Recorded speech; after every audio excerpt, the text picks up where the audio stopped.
सुमन और रमेश को दो जुड़वां बच्चे हुए, दोनों ही बेटे। माँ बाप ने इन दोनों ही बच्चों को खूब प्यार से पाला पोसा, पढ़ाया लिखाया, बड़ा किया और इस काबिल बनाया कि यह अच्छी नौकरी कर सके, समाज में अच्छा जीवन व्यतीत कर सके। अपने बच्चों के लिए दिन रात कड़ी मेहनत करके एक बंगले जैसा 2 मंजिला घर भी बना दिया, ताकि दोनों बेटे शादी के बाद भी एक साथ लेकिन अलग अलग कमरों में रह सके, ताकि आगे चलकर कभी बंटवारे का विचार ना आए और इनमें लड़ाई झगड़े ना हो। दोनों बेटों को अच्छी नौकरियां लग गई, दोनों ही शादी हो गई, दोनों बेटों को भी एक एक बेटा हुआ। वो तो कम मुँह देखकर दादा दादी बहुत खुश हुए, लेकिन उनकी बहुएं कुछ सख्त मिजाज थी।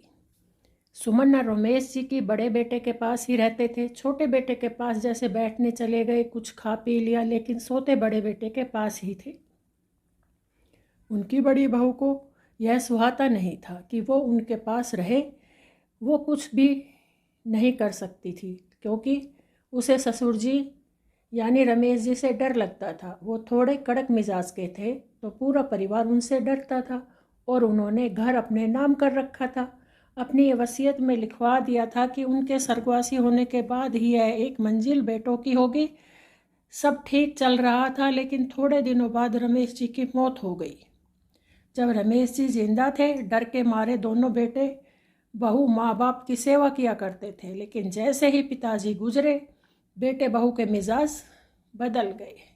दोनों बेटे और बहू एक दिन माँ की सेवा करता, दूसरे दिन खाना खिलाने के लिए भी राजी ना थे। दोनों बेटे और बहुओं ने मीटिंग की, तय किया कि माँ को खाना खिलाने की जिम्मेदारी बांट ली जाए, यानी कि 15 दिन बड़ा बेटा और 15 दिन छोटा बेटा माँ के खाने की जिम्मेदारी लेगा। जिन बेटों को बिना दिन रात देखे भूख ना होते हुए भी मन चाह खाना हमेशा खिलाने के लिए जो माँ तैयार रहती थी, अब उसी माँ को बेटों के यहाँ दिनों के हिसाब से खाना दिया जाता था। माँ का दिल बड़ा था। माँ को इस बात की खुशी थी कि वह जैसे भी हो अपनों बेटों के साथ रह रही है, और इसी खुशी के कारण बेटों के द्वारा दी गई रूखी सूखी भी उसे किसी पकवान से कम न लगती। लेकिन दुर्भाग्य की बात तब हो जाती है जब किसी महीने में 31 दिन आ जाते और उस एक दिन माँ को भूखा ही रहना पड़ता।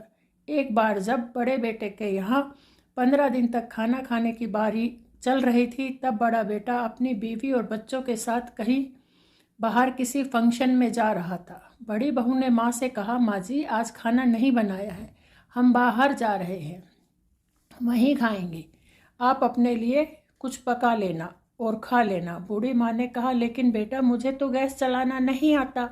बहू ने कहा, तो फिर ऐसा कीजिए कि आप पास वाले मंदिर में भंडारा लगता है, आप वहीं पर जाकर खा लीजिए, तो आपको गैस चलाने की ज़रूरत ही नहीं पड़ेगी। पास में ही खड़ा बेटा पोता यह सब सुन रहे थे, लेकिन कोई कुछ ना बोला।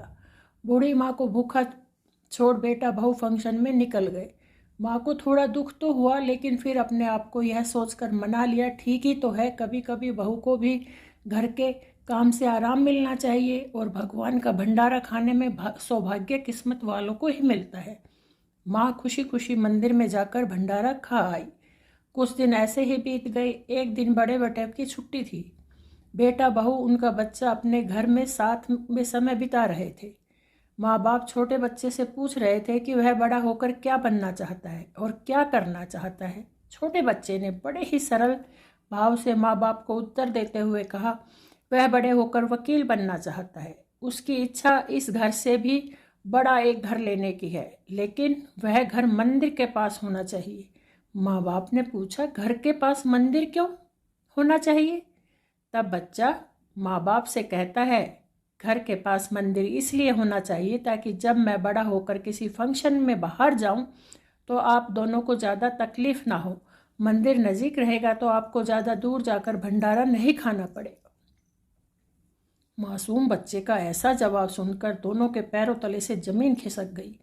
उन्हें अपनी गलतियों का एहसास अब हो चुका था, जो उनके 5 साल के बेटे ने पहले ही करा लिया था। और फिर क्या, जैसे उनके पिता जिंदा थे तो माँ बाप को वहीं रखता था। अब उसने फैसला लिया कि आज माँ हमेशा मेरे पास रहेगी, यहीं खाना खाएगी। दोनों पति पत्नी ने सुमन जी से माफ़ी मांगी और माँ ने माफ़ भी कर दिया, क्योंकि उसने जितना बड़ा दिल तो किसी का हो ही नहीं सकता। यूँ कहूँ माँ जैसी दुनिया में कोई नहीं है। दोस्तों, दुनिया के हर माँ बाप यह सोचकर अपने बच्चों का बड़ा करते हैं कि वह अपने बुढ़ापे की लाठी बनेंगे, ना कि यह लाठी बनकर ही उन्हें पीठ पर बरसेंगे। कर्म का चक्र निरंतर घूमता रहता है। दोस्तों, आज जो तुम दूसरों के साथ कर रहे हो, आगे चलकर तुम्हारे साथ वही होगा, यह तय है। इसलिए हमेशा याद रखो, दूसरों के साथ वैसा ही बर्ताव करो जैसा तुम अपने लिए चाहते हो, बाकी लोग तुम्हारे साथ करें। अगर ये कहानी आपके दिल को छू गई हो, अपने विचार कमेंट बॉक्स में ज़रूर शेयर करें। कहानी को लाइक करें, चैनल को सब्सक्राइब करें। जय माता दी। धन्यवाद। वीडियो देखने के लिए शुक्रिया।